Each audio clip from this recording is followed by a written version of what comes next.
So today we're going to be talking about point slope form, which is just another way of writing lines. It's kind of like y-intercept, but a little bit different. So to start, find the slopes between these 2 points. So this first one, we want our slope.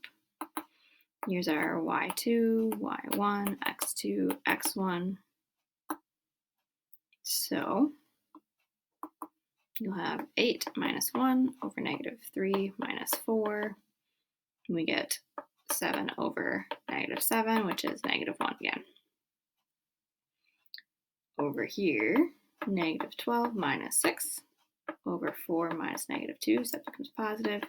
Negative 18 over 6 simplifies to negative 3. So point slope form, what is it? We've already talked about slope-intercept. This was the y equals mx plus b. So another way to talk about lines, or to write the equation of a line, is point slope form. They're named by what you use. So here, this one, slope-intercept, we use the slope and we use the intercept. For point slope, we're going to use a point and we're going to use the slope. So m is still the slope right here. That hasn't changed. And then we need 1 point on the line. So this point would be your x1, y1. It doesn't matter what point it is. It could be any point at all. And that's what's going to go in here as your x-coordinate and your y-coordinate. So writing an equation, here we have a slope of negative 4, and we have this point. So these are going to be the different parts of our equation. Our formula again is y minus y1 equals m times x minus x1. So if I list over here, our slope was negative 4. Here's our x1 and y1. So x1 is 1. y1 is negative 2. So we'll plug that in. Y minus negative 2 equals m times x minus 1. Simplify that's y to plus 2 equals m times x minus 1. And that's your point slope form. Here's another one. So here's our x1, y1. Here's our slope. So you want y minus y1, so minus 13 equals your slope, so 2/3 times x minus x1, so minus 10. This will become plus, so you'll get y minus 13 equals 2/3 x plus 10. Now you guys try these two.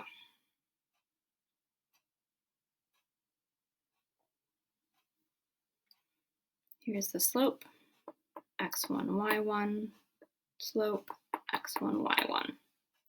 So y minus a negative 1 becomes y plus 1 equals your slope of negative 5 times x minus 4.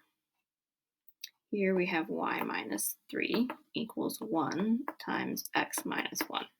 So you could leave it like that, or you can kind of not write that 1, so it's just a 1, and you get y minus 3 equals x minus 1.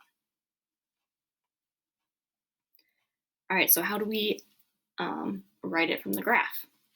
All we need here is a slope, and then we can pick any point. So find some nice points. Here's one is nice on a crosshair. Here's one is nice, and we can go 1, 2, 3 down and 2 over. So our slope is negative 3/2, and then pick a point. It doesn't matter which point. If we pick this right here, this could be our x1, y1.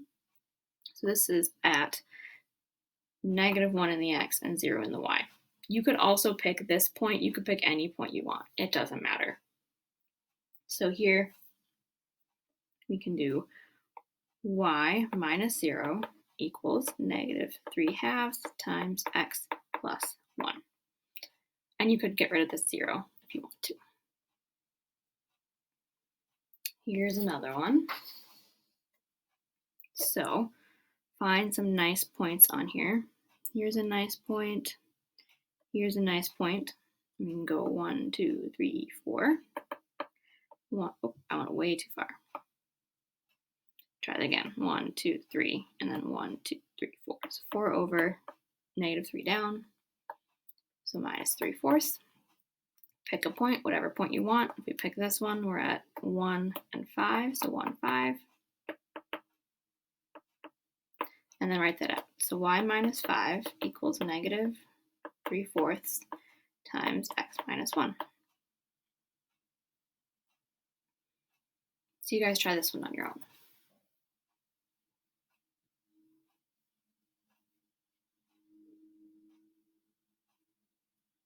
All right, so here's a nice point. Here's another nice point. You also could like use this point down here. It doesn't matter as long as you have 2 points on the crosshairs. 1, 2, 3, 4, and up 1, 2, 3. So 3 over 4 is our slope. Pick a point. Let's pick the second one this time just for fun. It's a 3, 7. So here we'd have 3 and 7. Y minus 7 equals 3/4 times x minus 3. All right, so now we're going to go the other way. We're given an equation, and now we need to graph it. So our slope comes from right here, -3/2. And then here we can get a point. You are always going to take the opposite of what's in here, because remember, this is like y minus y1, so you want the opposite value. So y1 is going to be actually -1, and here x1 is going to be 4. So the first step you want to do, number 1, plot your point.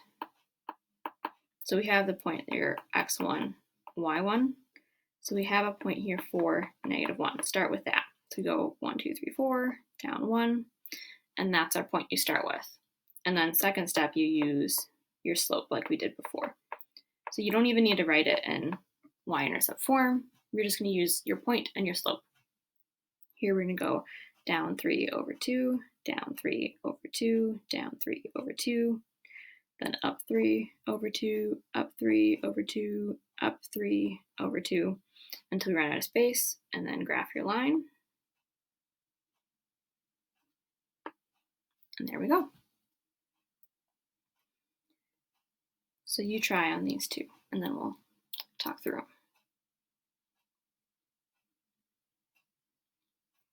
Your slope is 1/2. Opposite of this, we get 2. Opposite of this, we get 5. Start with this point here. So at 2 and 5, that's where we're going to start. And then you're going to go up 1 over 2, up 1 over 2, up 1 over 2, up 1 over 2. And then reverse it to go the other direction, down 1 over 2. And just keep repeating that process until we run out of graph. And this is your line. All right, so here slope is -3, x1 is -3, y1 is 2 because we're opposite all the points. Plot this point first. So we're at -3, +2, and then we're doing the slope. So this is -3 over 1. So down 3 over 1, down 3 over 1. Just repeat that process. Up 3 over 1, up 3 over 1. Run out a graph, and then draw that in. And there you go. So now you want to work on the 5.4.1 homework.